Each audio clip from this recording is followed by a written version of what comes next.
Quero convidar você a abrir a sua Bíblia na carta de 1 Timóteo. 1 Timóteo capítulo 3.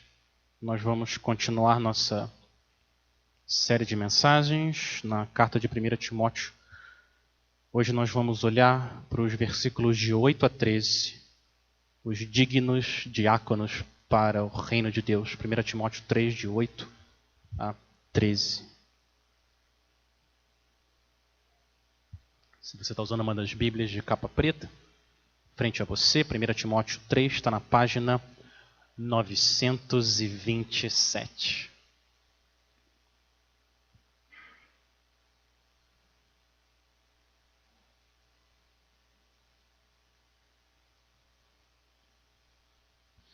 Primeiro Timóteo, capítulo 3, a partir do versículo 8. Assim diz a palavra do Senhor. Os diáconos, igualmente, devem ser dignos, homens de palavra, não amigos de muito vinho, nem de lucros desonestos. Devem apegar-se ao mistério da fé com a consciência limpa. Devem ser, primeiramente, experimentados. Depois, se não houver nada contra eles, que atuem como diáconos. As mulheres, igualmente, sejam dignas, não caluniadoras, mas sóbrias e confiáveis em tudo. O diácono deve ser marido de uma só mulher e governar bem seus filhos e sua própria casa. Os que servirem bem alcançarão uma excelente posição e grande determinação na fé em Cristo Jesus. Amém. Vamos orar mais uma vez. Pai, nós queremos ir até o Senhor no nome daquele que foi humilhado no nosso lugar para comprar a nossa salvação. O próprio sangue dele, a gente quer clamar ao Senhor, Pai, que o Senhor venha e fale ao teu povo, o Senhor possa nos instruir como a tua igreja, para que a gente possa fazer tudo de uma maneira que agrada ao Senhor e seja fiel à tua palavra. A gente quer pedir, Pai, em especial, que o Senhor nos ensine hoje sobre quem são os diáconos do teu reino, que o Senhor levante homens cheios do teu espírito para abençoar o teu povo, aqueles que foram tão afetados pela tua graça, que eles possam servir com alegria e se entregar para o teu povo amado, Pai. A gente pede que o meditar do nosso coração e as palavras dos meus lábios, Senhor, sejam agradáveis ao Senhor. O Senhor é nosso Deus, a nossa rocha. E a gente pede isso em nome de Jesus. Amém. Amém. Nós sabemos que Jesus tem poder para fazer qualquer coisa. Ele pode fazer qualquer coisa, não tem limite para o que ele possa fazer. E enquanto ele estava ensinando e curando multidões em Israel, as pessoas muito rápido, elas perceberam isso. Então, por causa disso, por causa de tanto poder, uma coisa que Jesus ouviu muito eram pedidos. As pessoas iam até ele e pediam um monte de coisas. Senhor, me cura. Senhor, me faz ver. Senhor, me faz andar. Filho de Davi, tem compaixão de mim, me purifica. Ô mestre, acorda, olha essa tempestade. A tempestade vai destruir a gente, faz alguma coisa. E Jesus ouvia muitos e muitos pedidos enquanto ele estava aqui. Mas um dos pedidos que ele ouviu é um pedido bem surpreendente.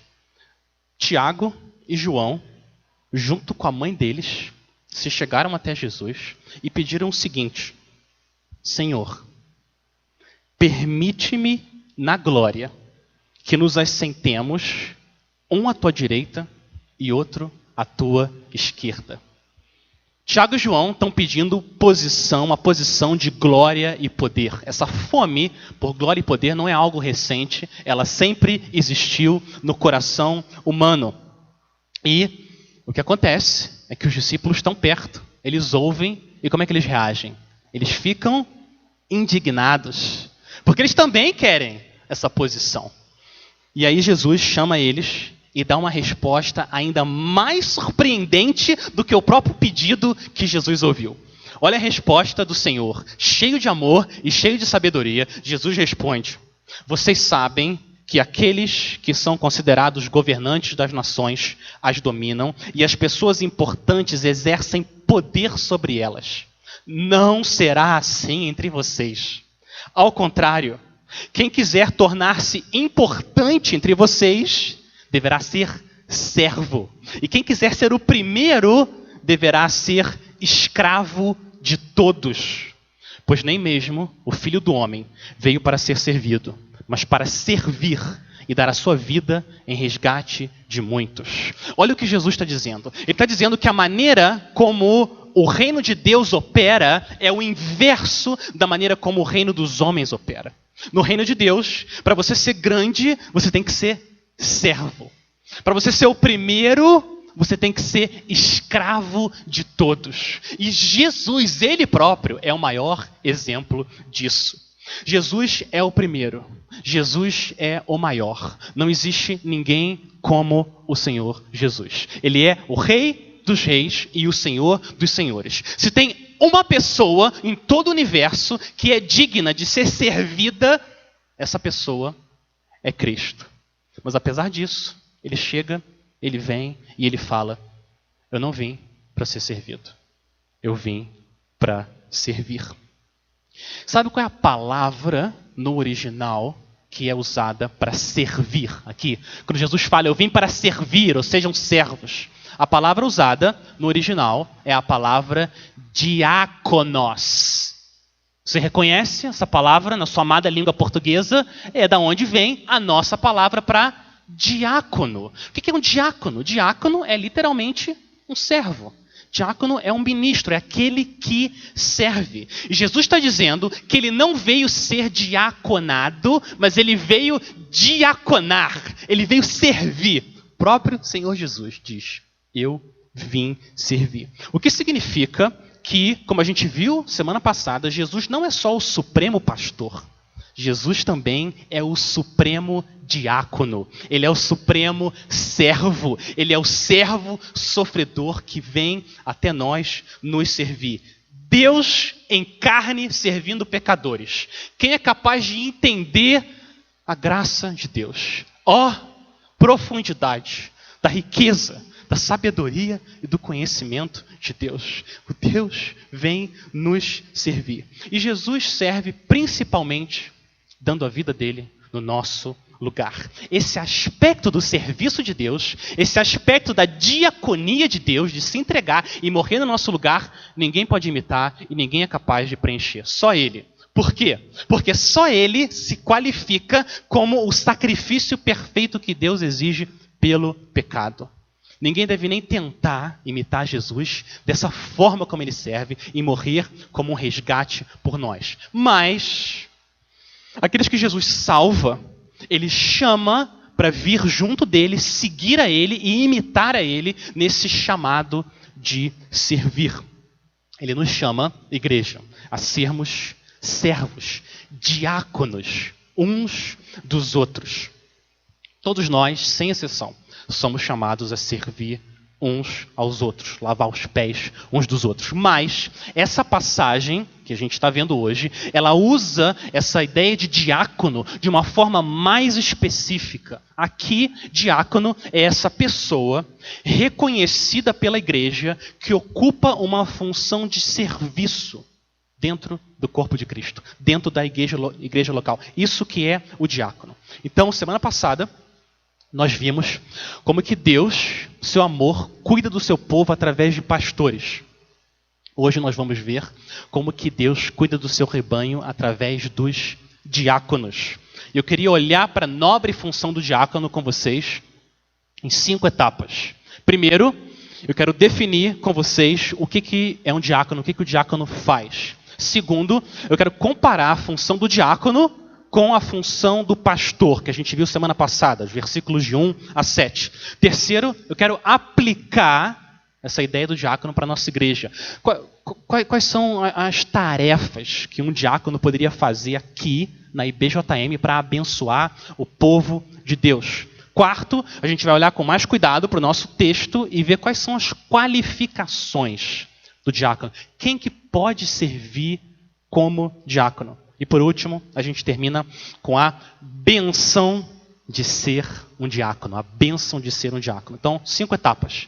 Definição, comparação, ocupação, qualificação e bênção. Muito bem, primeiro, definição. Nós já definimos o que um diácono é. Ele é um servo. Mas o que o diácono faz exatamente? Você vai dizer, o servo serve. Amém? O servo serve, sim. Mas em que contexto? Como exatamente esse servo serve na igreja? Por que existe a função de diácono? Por que Deus criou essa função de diácono? Como que ela surgiu? Para responder essa pergunta, a gente tem que voltar no texto que a gente ouviu durante o culto. Atos capítulo 6. O que está acontecendo aqui? Jesus já morreu pelo seu povo, ressuscitou. E agora ele chama os apóstolos e digam, venham aqui, agora vocês vão para o mundo e vocês preguem o evangelho da graça. Vocês vão e chamem as pessoas, chamem elas. Todos vocês se arrependam dos seus pecados e venham até Cristo. E Ele vai salvar vocês. O que acontece? Os apóstolos obedecem. E eles começam a pregar. E as pessoas começam a ser salvas através da pregação do evangelho. E a igreja começa a crescer. E conforme a igreja cresce, crescem as necessidades. E conforme crescem as necessidades, crescem também os problemas. E surge o primeiro conflito na igreja evangélica. Primeiro conflito. 2 grupos. Tem os judeus que falam grego e tem os judeus que falam a língua hebraica. E começa um conflito. Eles começam a reclamar. As nossas viúvas não estão sendo cuidadas como as viúvas de vocês. Conflito. Primeiro conflito na igreja num período chave, muito importante da história do povo de Deus.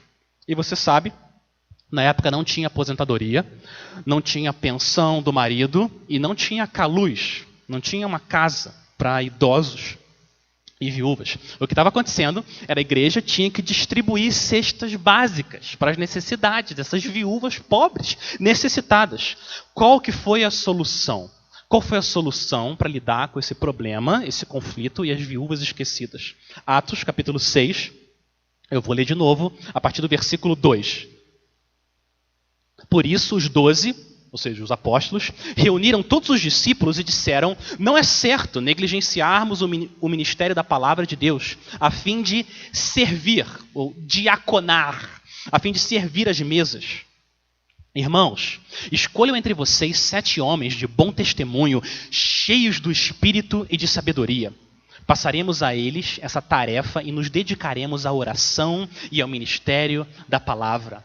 Olha qual foi a solução. Escolham entre vocês 7 homens piedosos para servir as mesas, homens cheios do Espírito Santo. Que esses homens façam essas tarefas, cuidem das viúvas, para que a gente possa se dedicar à oração e à pregação da palavra. Os apóstolos não disseram isso porque eles se achavam muito importantes ou bons demais para servir as mesas. Não é esse o ponto. Eles eram homens humildes que queriam imitar o Senhor Jesus. Não é essa a questão. A questão é o chamado. O que eles foram chamados a fazer? Se Pedro, Tiago e João vão servir as mesas e negligenciam a pregação que eles foram chamados a fazer, eles estariam desobedecendo o Senhor. E é por isso que eles falam, escolham homens piedosos para cuidar dessa tarefa importante. Essas viúvas são nossas, é o nosso povo.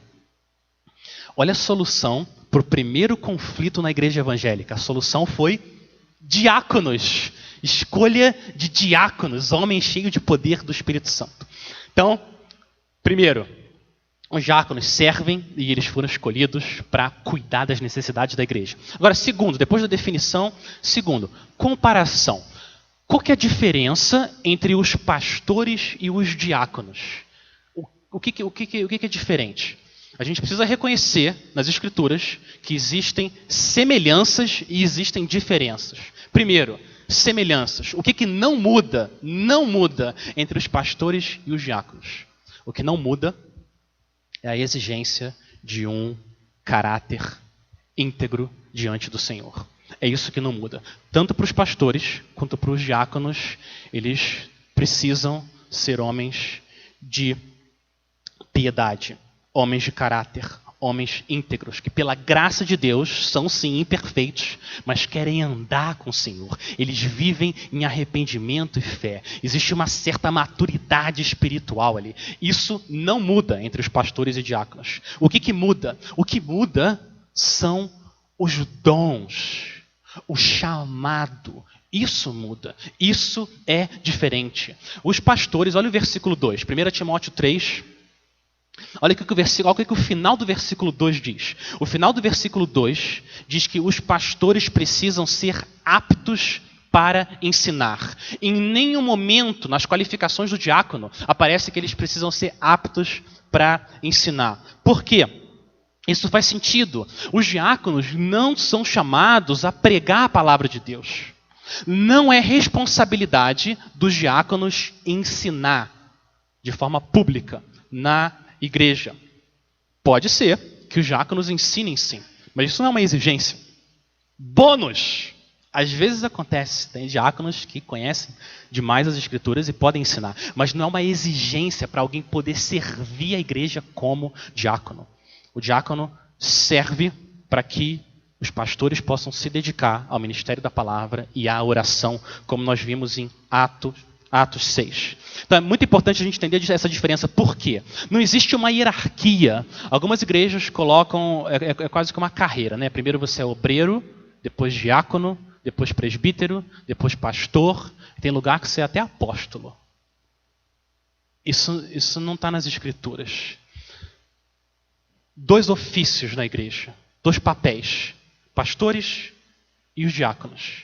E eles servem ao povo de Deus em chamados diferentes. Não existe essa relação. Alguém não precisa ser primeiro diácono para depois se tornar pastor. Não, é uma questão de chamado e uma questão de dom. Assim como um professor de matemática não precisa primeiro ser um jardineiro para servir. E nem uma assistente financeira precisa antes ser uma veterinária para poder servir na área financeira. Não.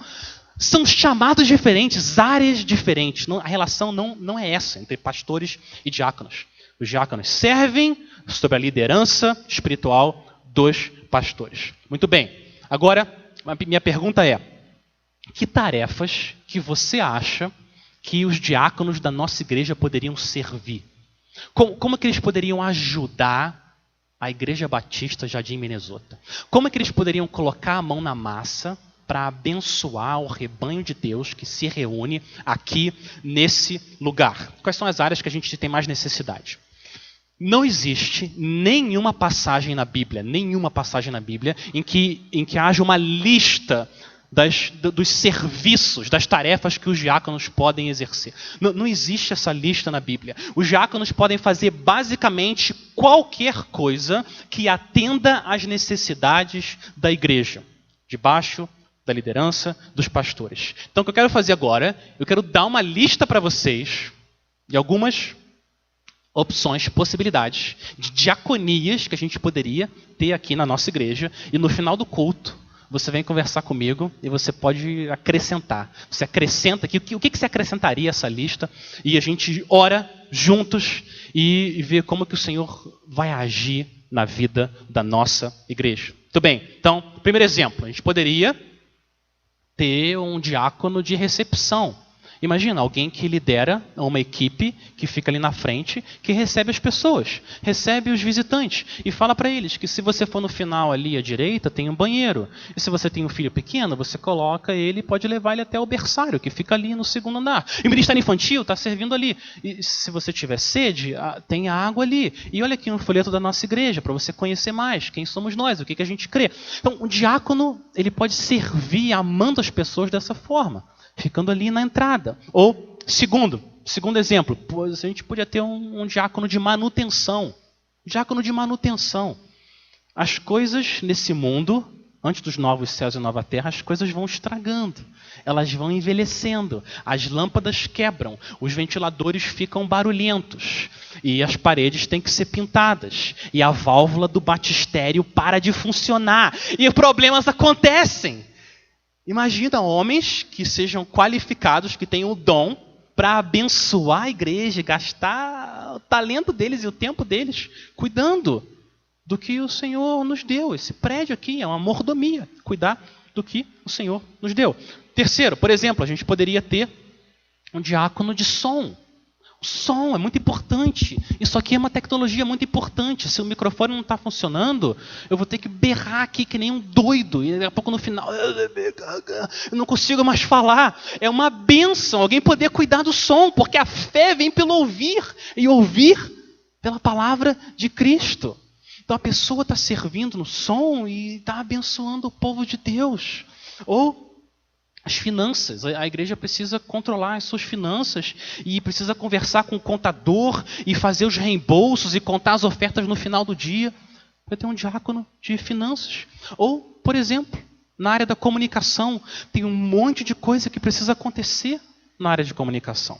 Muitas coisas por trás das cortinas. Termina o culto, tem que subir a mensagem para a internet e tem que imprimir a folha de oração para quinta-feira e a gente precisa enviar uma arte pelo celular. E quantas coisas acontecem nessa área de comunicação? Alguém podia assumir essas questões administrativas para liberar tempo de outras pessoas se dedicarem em outras áreas. Ou, mais um exemplo, biblioteca. Por que não? O diácono da biblioteca. Imagina, a biblioteca vai crescendo e ele cadastra os livros, ele controla o que foi emprestado, o que não foi. Liga para o irmão. Meu irmão, 3 semanas... O livro está contigo ainda, você já terminou esse livro. Oh, me perdoa. Não tem problema, termina o livro essa semana, traz domingo e está controlando os livros e abençoando a igreja com o que o Senhor nos deu aqui na IBJM. De novo, meus irmãos, a lista não é fechada. A gente pode acrescentar muitas outras coisas e conforme o tempo passa, as necessidades podem aumentar também. Eu sei de igrejas que têm o diácono de segurança. Diácono de segurança. Fica um homem ali na porta, armado, só para proteger o povo de Deus. Em alguns lugares isso é importante. Ou o diácono de ordenanças. O pão tem que ser cortado, os cálices têm que ser enchidos, não é isso? E bandejas têm que ser compradas. E muitas outras formas que os diáconos podem servir. Eu até pensei num diácono de transporte. Olha que bênção. Muita gente precisa de carona aqui na nossa igreja. O diácono de transporte cuida disso. Ele sabe quem levantou a mão e fala: eu quero servir, abençoar as pessoas com o meu carro. O carro não é meu. O carro é do Senhor. Ele colocou na minha mão para eu dirigir para a glória dele. Eu quero abençoar as pessoas. Me coloca na lista aí. Quem precisar de carona, você me avisa.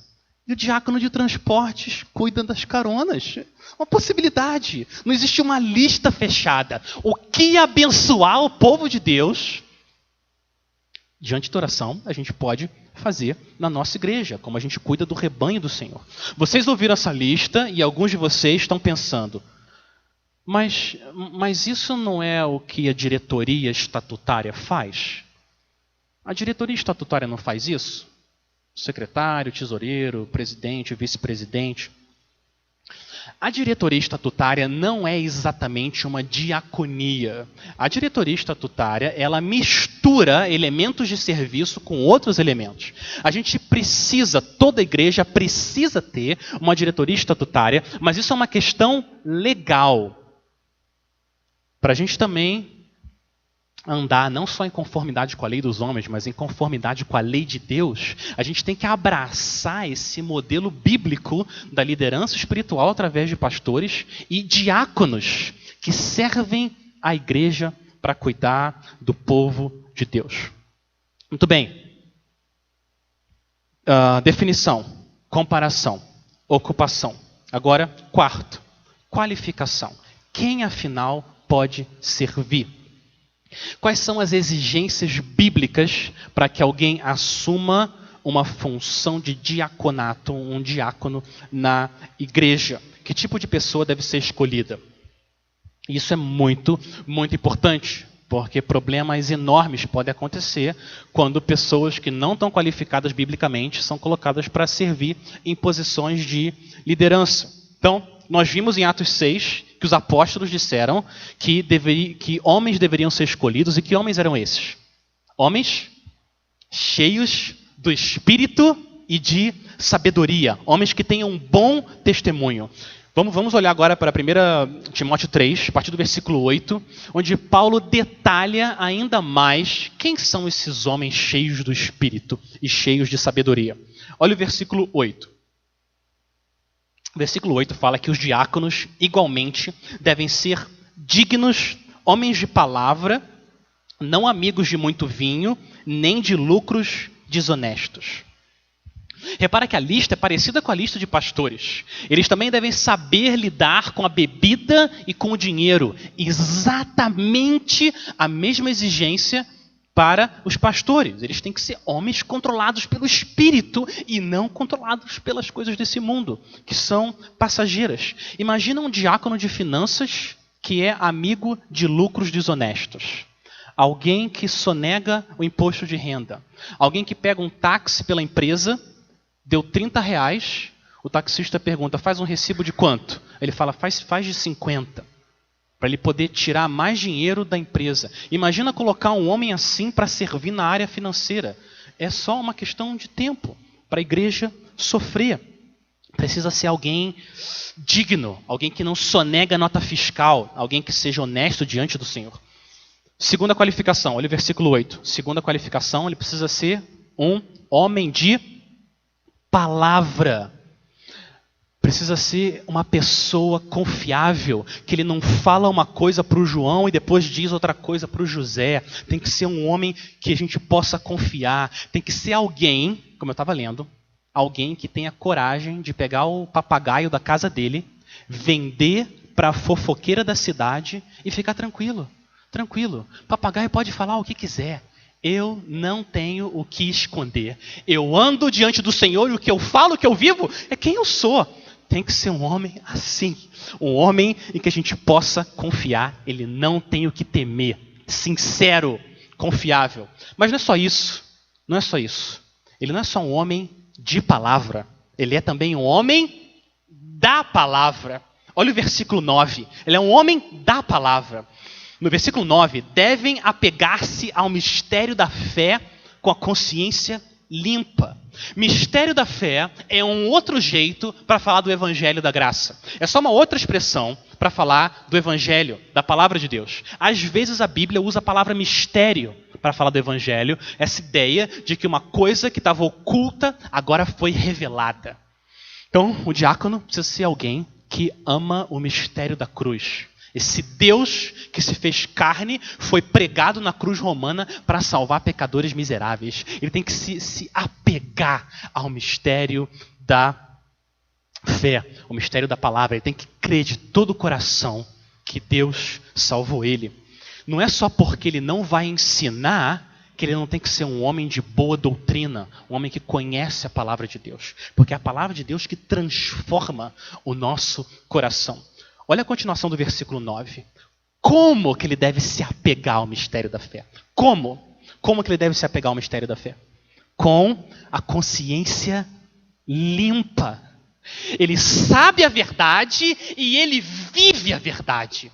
Esse é o diácono de Deus. O conhecimento que ele tem afeta o comportamento dele. O que está no coração dele afeta a mão dele. Afeta como ele age na vida, na família, na igreja. Eu sei de uma igreja que todo candidato a diácono e a pastor, ele se reúne com os pastores atuais e passa por uma entrevista. E uma das perguntas que os pastores fazem para esse candidato a diácono ou candidato a pastor, eles falam para o candidato: existe alguma coisa na sua vida que, se vier à tona agora, vai trazer reprovação e desonra ao nome de Cristo e à igreja? Tem alguma coisa? E o diácono tem que ser capaz de responder: não. Eu sou um pecador miserável, mas pela graça de Deus, não. Eu tenho a minha consciência limpa diante do Senhor. Esses podem servir na igreja de Deus. Agora olha o versículo 10. Próxima qualificação. Versículo 10. Tem muita sabedoria aqui nesse versículo. Devem ser primeiramente experimentados. Depois, se não houver nada contra eles, que atuem como diáconos. Quanta sabedoria! Como esse versículo é importante, igreja. Essa ordem é muito, muito importante. Primeiro, testados. Primeiro, esses homens têm que ser testados. Ele tem o caráter exigido? Sim. Não há nada contra ele. Ele tem boa doutrina? Sim. Ele se apega ao mistério da fé com a consciência limpa. Ele já tem servido a igreja. Ele busca servir a igreja. Esse é o coração dele. Ele tem um coração de servo na igreja? Sim. Então, o que a igreja deve fazer é reconhecer e abençoar esse homem e dizer: diácono, seja uma bênção. Sinal verde, vai servir e se gastar para o reino de Deus. Esse tem que ser o espírito de um diácono. Eu conheço um pastor que na semana passada, no sábado passado, ele ficou sabendo que um membro da igreja, uma senhora de 94 anos, faleceu. Ele fica sabendo no sábado de manhã que essa senhora faleceu, vê o celular dele: pastor, a nossa irmã foi para a glória.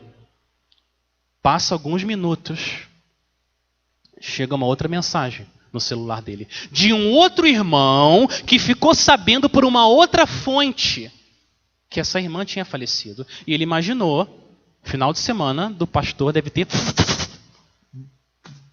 um turbilhão, as coisas mudaram agora. E sem ninguém pedir, ele se ofereceu: pastor, eu fiquei sabendo que a irmã faleceu. Tem alguma coisa que eu possa fazer? Tem alguma forma que eu possa ajudar? Como vocês acham que esse pastor reagiu? Ele viu essa mensagem: o Senhor, eis um espírito de diácono. Ele viu uma oportunidade de servir.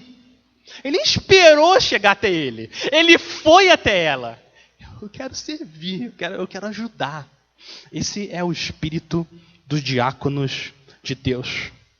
Se oferece, busca oportunidades de servir. Ele toma iniciativa. Por quê? Porque ele sabe que o Senhor dele tomou a iniciativa de sair do trono e vir até aqui servir a ele, morrer no lugar dele. É por isso que ele agora quer servir também, não para conquistar o amor de Deus, mas ele já foi conquistado pelo amor de Deus. E agora ele tem a alegria de servir o Senhor e o povo do Senhor.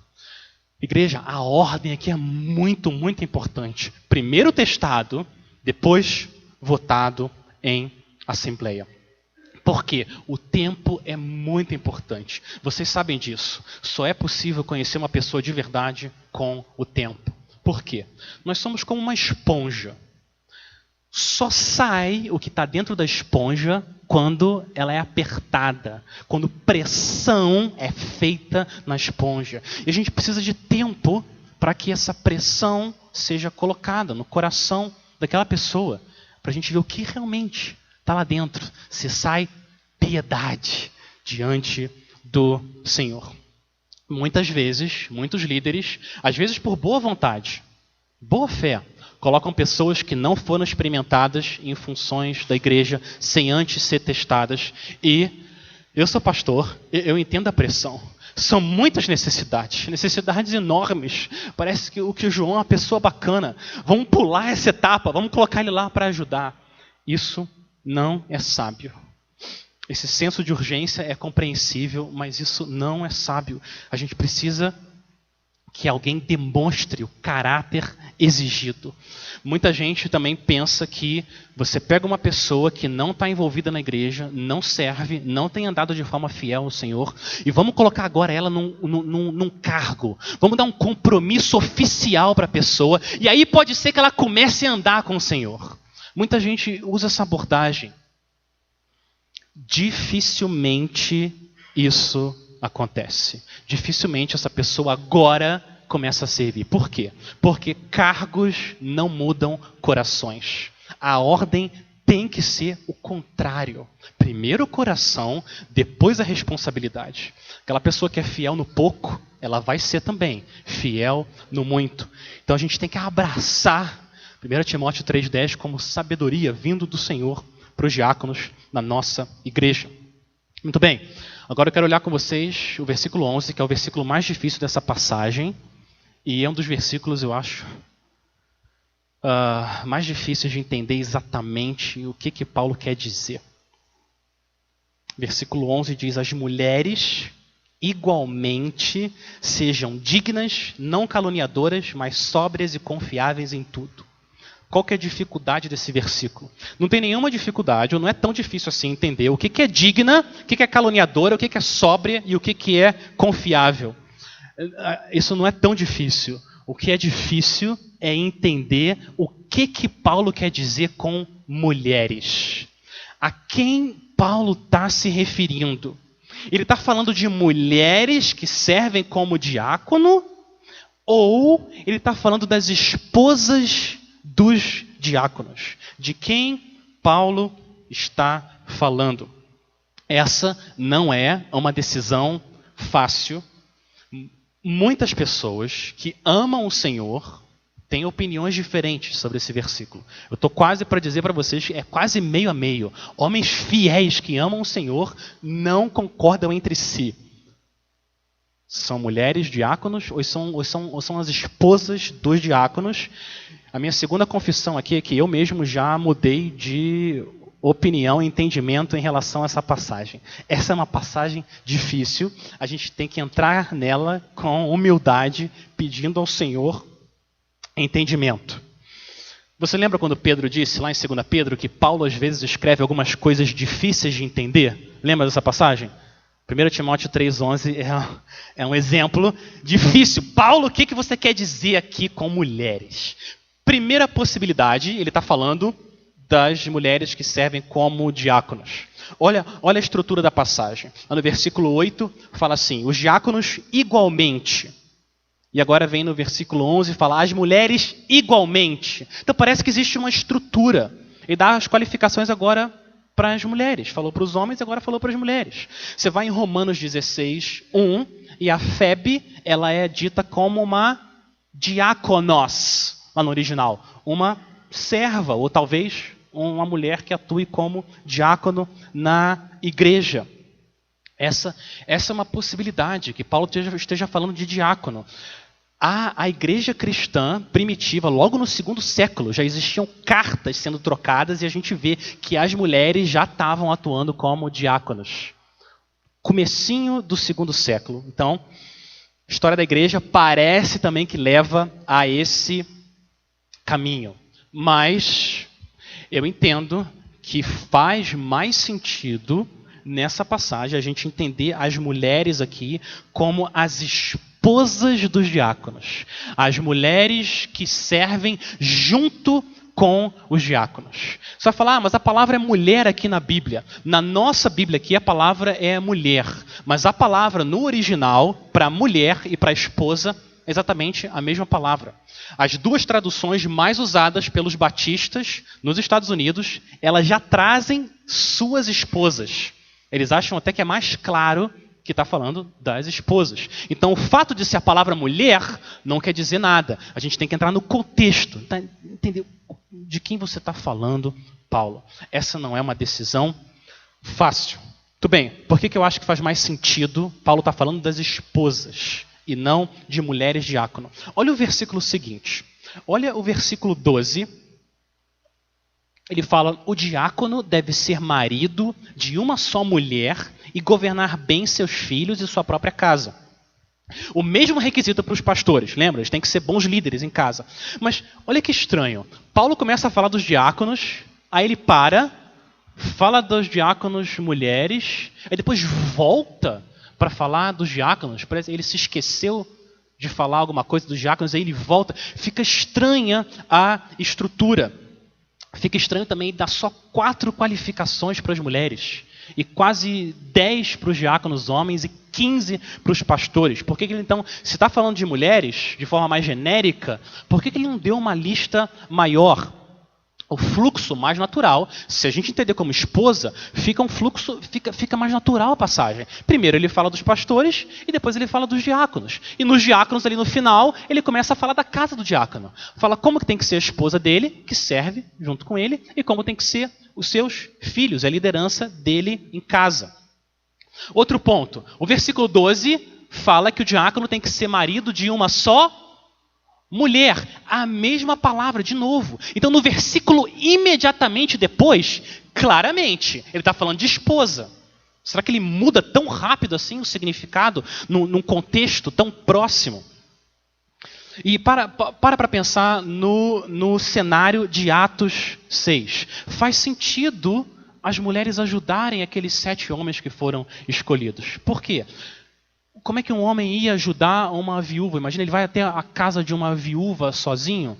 Mas se uma mulher vai até a casa da viúva, isso não tem nada de não apropriado. Então faz sentido as mulheres servirem de formas específicas. Tem coisas que elas podem ajudar de forma mais clara.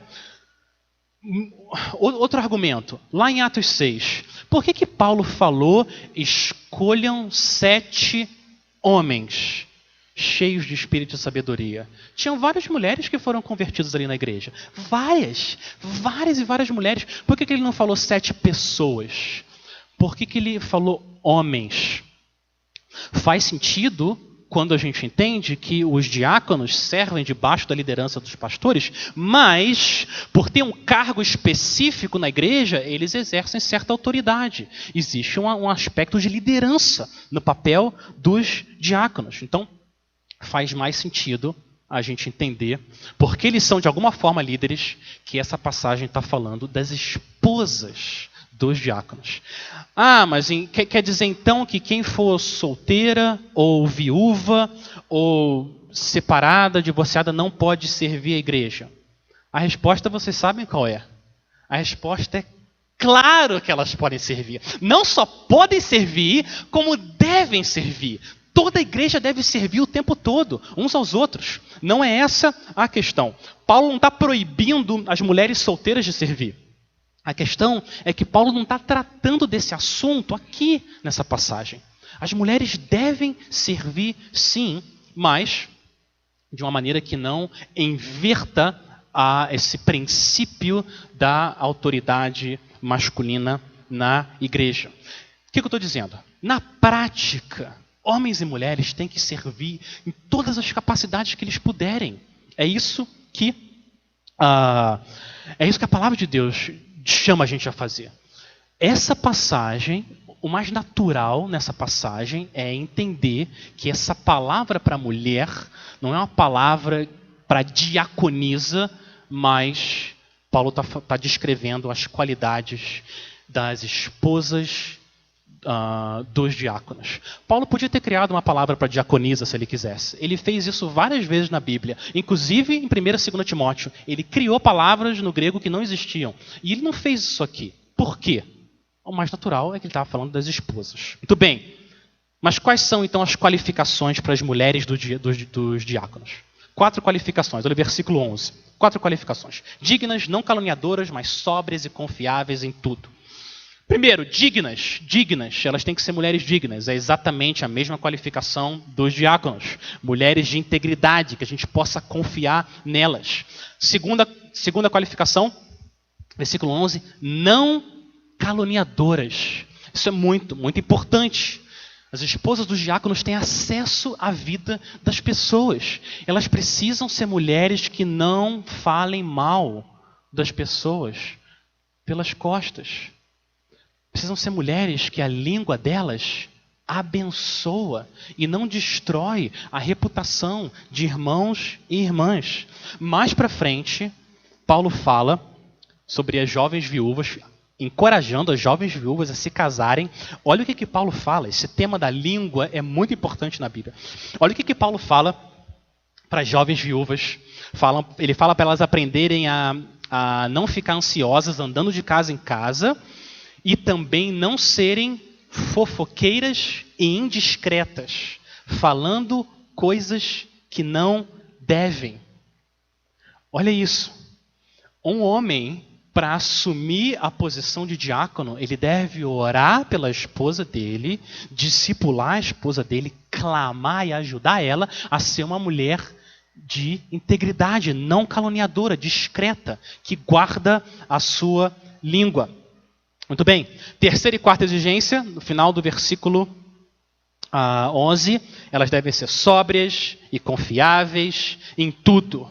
Fica claro aqui nessa lista que as qualificações para os pastores, diáconos e as mulheres estão centradas em uma coisa: caráter, coração, integridade, pessoas que sejam espiritualmente maduras, imperfeitas, pecadores, sim, mas que amam o Senhor e que foram afetadas pela graça de uma forma que isso fica visível na vida delas. Pessoas que demonstrem claramente um amor pelo Senhor, um temor pelo Senhor e um amor pelo povo de Deus. Igreja, que bênção é nós termos mulheres e homens que servem a igreja do Senhor. Uma bênção enorme. Mas sabe o que acontece? À medida que a bênção sai, flui deles, o que acontece à medida que eles servem é que a bênção também vem para eles. A bênção sai deles e a bênção também chega para eles. Olha o versículo 13, a bênção. A gente viu definição, comparação, ocupação, qualificação e agora por último a bênção. Olha o versículo 13. Os que servirem bem alcançarão uma excelente posição e grande determinação na fé em Cristo Jesus. O que Deus está prometendo aqui? Olha isso, Ele promete que os diáconos fiéis e dignos, eles vão alcançar uma grande determinação na fé. Como exatamente isso acontece? Como acontece? Acontece mais ou menos assim. Eu e você, nós somos cheios de limitações, cheios de medo, nós somos muito frequentemente inseguros, nós somos cheios de problema. Mas a gente se dispõe a servir. De alguma maneira, a gente se dispõe a servir o povo de Deus. E você vê que Deus usou você na vida de alguém. Alguma coisa simples que você fez, mas você percebeu. Deus me usou na vida de alguém. E você percebe, à medida que você está servindo, você percebe uma alegria espiritual. Você realmente está feliz, alegre de ter feito algo que custou o seu tempo. E você para pensar. Não tem como eu fazer isso sozinho. É impossível. É impossível. Não tem como eu ser útil no reino de Deus se Deus não estiver agindo em mim. E você começa a parar para pensar. E você pensa, só tem uma alternativa. Deus está trabalhando em mim, tanto querer quanto o realizar. Isso faz você adorar a Deus. Senhor, quem sou eu, que é o homem? Que o Senhor se preocupe comigo, o Senhor me usando. O Senhor podia usar qualquer um. O Senhor escolheu me usar para abençoar aquele irmão, aquela irmã, aquela igreja. Você adora o Senhor. E você começa a ficar mais confiante no poder de Deus para agir na sua vida. Porque você está vendo isso em você e a sua fé vai aumentando. Você começa a ver que Deus é poderoso e o Evangelho é real. Ele transforma a sua vida. E aí você vai ficando mais amoroso e mais amoroso. E aí você quer servir mais. Você quer servir mais porque você está mais amoroso. E aí você serve mais e você fica com mais fé. Porque você vê Deus agindo mais ainda na sua vida. E aí você fica mais amoroso porque você ficou com mais fé. E você entra nesse círculo abençoado de graça. E você vai crescendo em fé em fé. É verdade que a fé vem pelo ouvir. Mas sabe como que a gente cresce na fé também? Servindo. Servir santifica o seu coração. Porque Deus abençoa. É isso que Deus está prometendo aqui. Deus abençoa quem serve o povo dele. Deus não precisava fazer isso. Mas Ele faz. Ele abençoa. Diáconos fiéis, eu vou derramar graça na sua vida. Vocês vão ver a fé. Como que vocês vão crescer. Confiança. Deus não promete grandes coisas nesse mundo. Mas Ele promete o que é mais precioso. Vocês vão alcançar grande determinação na fé. É isso que o Senhor promete àqueles que andam perto dele e querem servir. Eu lembro quando eu era um estagiário numa igreja em que eu estava. em que parte das nossas atividades, às vezes, era se envolver com outras pessoas na igreja e pediram para a gente passar uma tarde com o seu Tiago. Seu Tiago, cabelinho branco, barba branca, um senhor já há 70 anos. Ele era o diácono de manutenção do prédio. A igreja era um prédio mais antigo e ele precisava arrumar muitas coisas. E eu passei uma tarde ali, eu e mais um estagiário, junto com o seu Tiago. E eu vou falar para vocês que você não precisaria de muito tempo se você estivesse perto do seu Tiago para saber que você está perto de um homem de Deus. Não precisaria de muito tempo.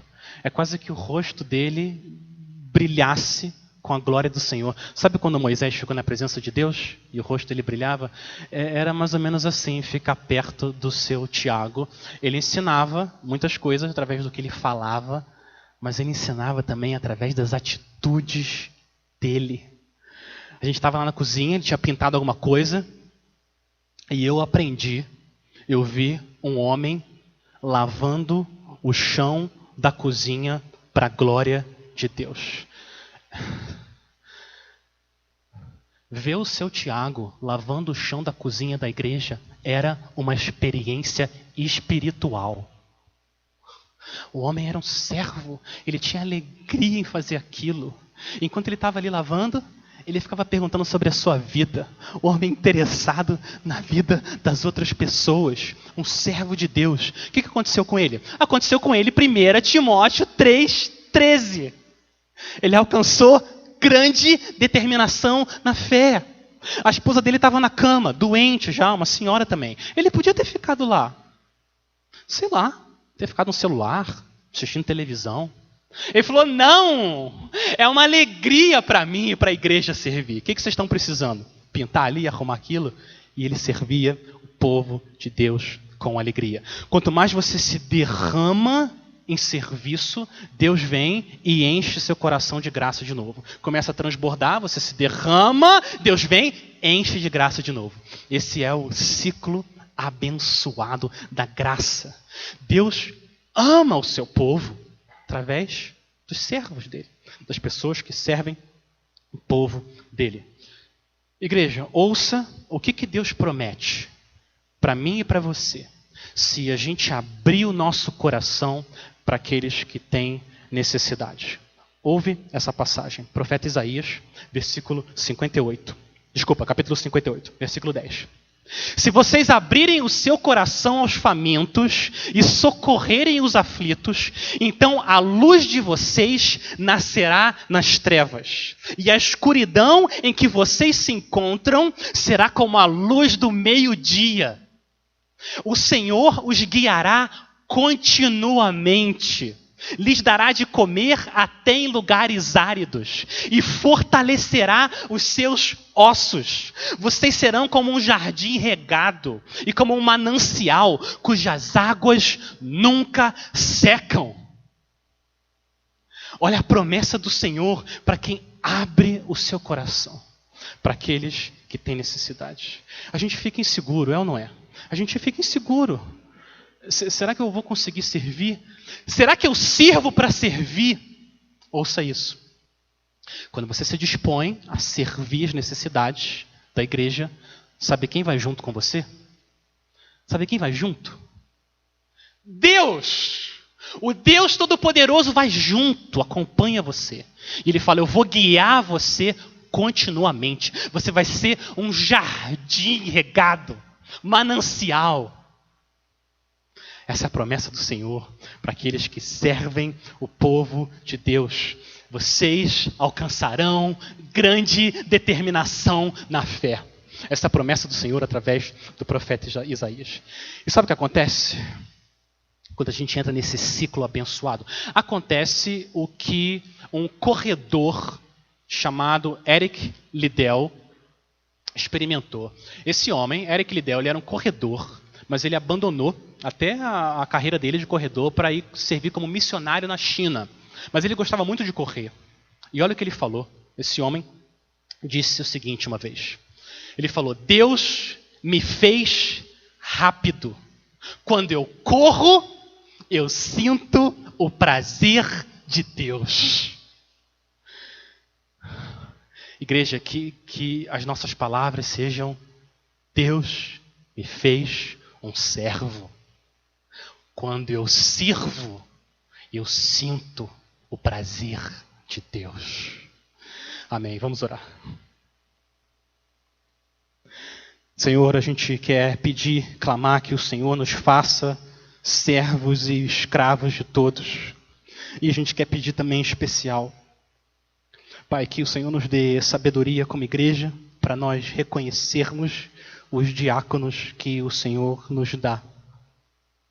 Que esses homens e as mulheres que servem junto possam trazer glória ao Teu nome, que eles sejam uma bênção para o Teu povo e que o Senhor abençoe eles grandemente. A gente pede isso no nome de Cristo Jesus, o nosso supremo pastor e diácono. Amém.